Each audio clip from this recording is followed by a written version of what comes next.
ومن يقتل مؤمنا متعمدا فجزاؤه جهنم صدق الله مولانا العلي العظيم. وقال رسول الله صلى الله عليه وسلم من رأى منكم منكرا فليغيره بيده فإن لم يستطع. سیاسی قائدین اور شہر کولار کے مجنون نوجوانوں، میرے بھائیوں دوستوں،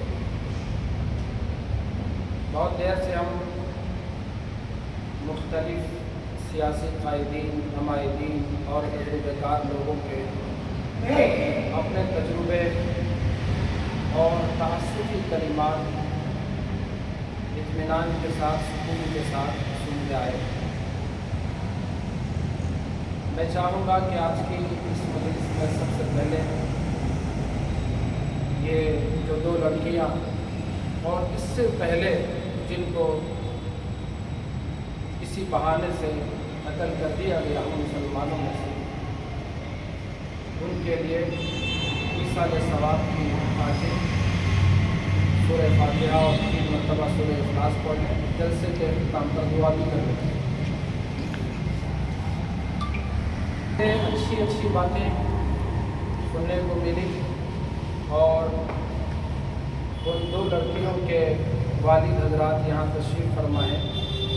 انہوں نے جو اپنا ٹکڑا سنایا وہ تو ہمارے دلوں کو اور کلیجے کو چھین دینے والا واقعہ. ہم میں سے ہر ایک اس سلسلے میں اپنے آپ کو اپنے اندر ایک عجیب قسم کی گھٹن محسوس کر رہا ہے. ایک مرتبہ ایک صحابی رسول سرکار مدینہ صلی اللہ علیہ وسلم کی خدمت اقدس میں حاضر ہوئے. یہ واقعہ مقررین کی زبان پر بہت ہی معروف ہے، مشہور ہے. وہ عرض کرنے لگے، یا رسول اللہ، میں بہت بڑا گنہگار ہوں، کہ اللہ میرے گناہ کو معاف کرے گا. ہم سب کے غم گسار آقا و مولا صلی اللہ علیہ وسلم نے ان سے فرمایا کہ اپنی بات رکھی کہ ہم تو ڈیپا کرنے والے لوگ، اپنے گھروں میں پیدا ہونے والی اپنی ہی بچیوں کو اپنے ہاتھوں سے زندہ دفنانے والے لوگ.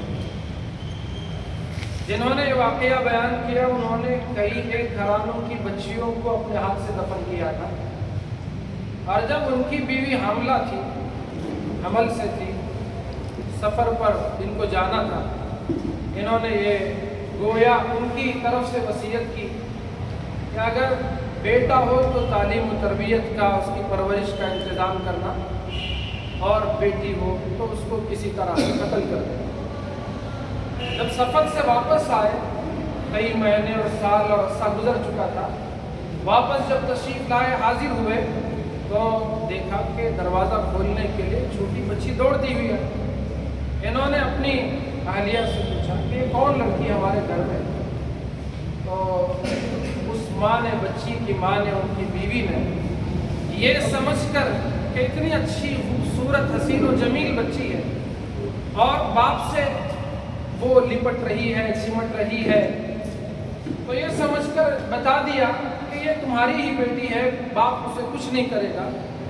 وہ خود کہتے ہیں کہ میں نے اس بچی کو اٹھایا اور سیدھا اس جگہ پر لے گیا جہاں بیٹیوں کو زندہ دفنایا جاتا تھا، اور وہ میری بچی میرے اوپر وہ کھیلتی اور مجھ سے باتیں کرتی اور مجھ سے کہہ رہی تھی کیا مجھے نانی کے گھر آپ لے جائیں. تو بہرحال یہ مقررین کی زبان پر معروف اور مشہور واقعہ، کتابوں میں مختلف طرق سے، مختلف الفاظ سے یہ واقعہ آیا ہے، لیکن میں وہ انداز اپنا رہا ہوں جو عام طور سے مقررین کی زبانوں پر ہوتا ہے. تو بہرحال اس جگہ پر پہنچے جہاں دفنانا تھا. گڑھا کھودتے ہیں، دھوپ ہے، گرمی ہے، وہ ننھی سی بچی اپنے باپ کی پیشانی پر، گردن پر جو بھی مٹی ہوتی ہے اس کو وہ صاف کرتی ہے اور پوچھتی ہے ابا جان آپ یہ کیا کر. تو وہ کہتے ہیں کہ میں نے بچی کو کوئی جواب نہ دیا، میں اپنے کام میں لگا. اور جب وہ گڑھا مکمل ہو گیا، جب میری بچی بالکل پھر پاس آئی تو میں نے دھکا دے کر اس گڑھے میں اس کو ڈھکیل دیا. وہ بچی چلاتی رہی اور روتی رہی، ابا جان آپ میرے ساتھ یہ کیا کر رہے ہیں؟ میں آپ سے کوئی چیز نہیں مانگوں گی، آپ کو اگر میرا رہنا پسند نہیں تو کبھی آپ کے سامنے نہیں آؤں، آپ مجھے چھوڑ دیں۔ لیکن اس کے دل پر کوئی اثر نہ ہوا۔ قرآن میں اللہ تبارک و تعالیٰ نے فرمایا کہ جب انسان کے دل سخت ہو جاتے ہیں تو او اشد قسوہ، پتھر سے بھی زیادہ سخت ہو جاتے ہیں، اس پر کوئی اثر نہیں ہوتا۔ پتھر پر بوند بوند پانی گرتا ہے تو اس پر بھی سوراخ بنتا ہے، اور جب دل پتھر سے زیادہ سخت ہو جاتا ہے تو اس پر کسی کا کوئی اثر نہیں ہوتا۔ تو بچی کے رونے کا، بلبلانے کا، چلانے کا کوئی مجھ پر اثر نہ ہوا۔ بالآخر میں مٹی ڈھکیلتا رہا، جب بالکل اس کی گردن تک میں نے مٹی ڈال دیا اور وہ بے حرکت و بے حس رہ گئی، تو اس نے آسمان کی طرف دیکھ کر کہا، اے اللہ، اس نبی کے بارے میں تو بار بار سنا ہے جو بچیوں کی اس طرح سے زندہ درگور ہونے سے بچاتا ہے، عورتوں کی عزت و ناموس کا خیال کرتا ہے، مولا جلد سے جلد ایسے نبی مکمل اس کو گڑھے میں ڈال کر اور اس کو زندہ دفن کر کے۔ قرآن میں اللہ تبارک و تعالیٰ نے فرمایا وَإِذَا الْمَوْءُودَةُ سُئِلَتْ، اس دن یعنی قیامت کے دن کے بارے میں اللہ فرماتے ہیں زندہ درگور کی جانے والی بچیوں سے سوال کیا جائے گا، بِأَيِّ ذَنبٍ قُتِلَتْ،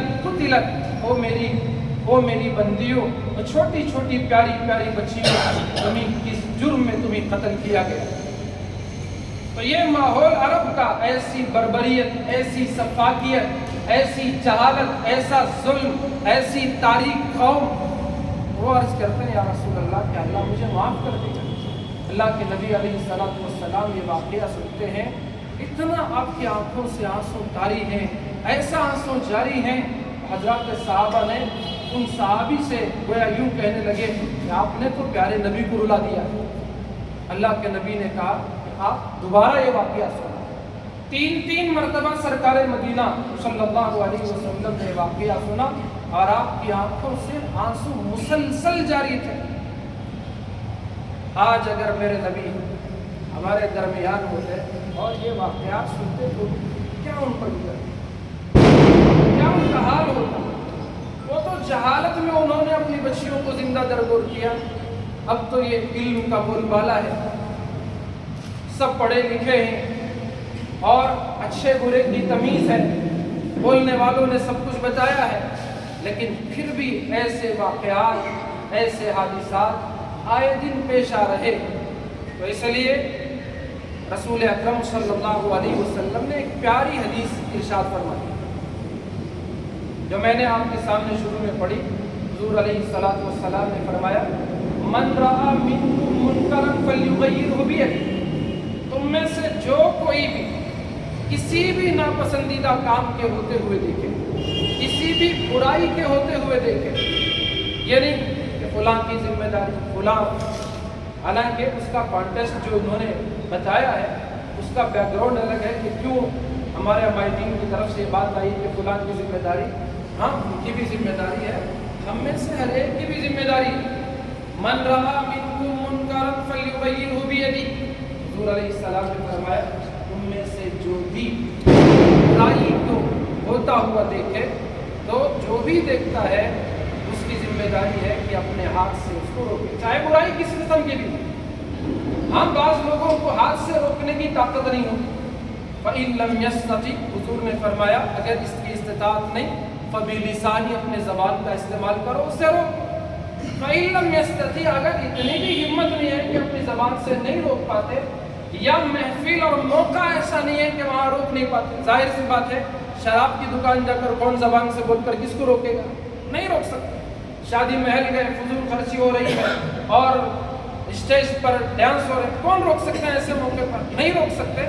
فَإِن لَمْ يَسْتَطِعْ، حضور نے فرمایا اگر اتنی بھی طاقت نہیں ہے، استطاعت نہیں ہے، فَبِقَلْبِ، دل سے آدمی اس کو برا جائے، وَذَلِكَ أَضْعَفُ الْإِيمَانِ، اور یہ ایمان کا سب سے ادنا درجہ ہے۔ تو یہ رہا آج کی بات کی تمہیدی گفتگو، رہا مسئلہ اس کو حل کیسے کیا جائے۔ سوال یہ اٹھ رہا ہے بار بار کہ آج فلاں کی، آج فلاں کی، اب کسی اور کی بیٹی کا نمبر نہ آئے، تو اس کے لیے محنت کی ضرورت ہے۔